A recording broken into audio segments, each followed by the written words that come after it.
Сүлеймен мен Жайын. Сүлеймен пайғамбар бірде Алла тағалаға: «Я Алла, бір тілегім бар, айтсам орындайсың ба?» деді. «Айт, құлым», деді жаратушы. «Күллі мақлұқаттың 3 күндік ас ауқатын мен берейін, рұқсат етші», деді. «Рұқсат», деді Алла.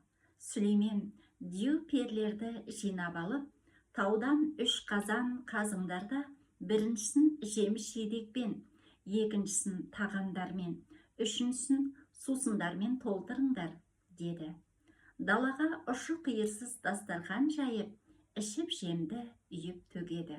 1000 перні сол жағына, 1000 диюды оң жағына қызметке қойды.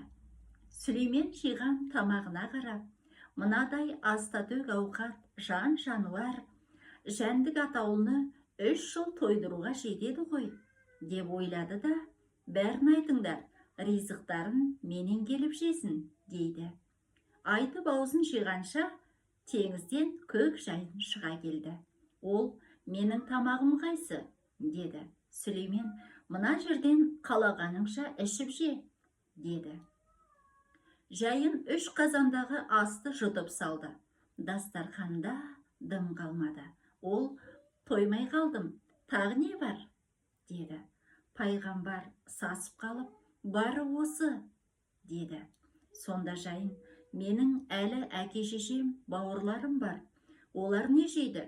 Тамақ тауып бере алмасаң, Құдайдың ісіне араласып нең бар? Көтер алмайтын шоқпарды беліңе байлама деген.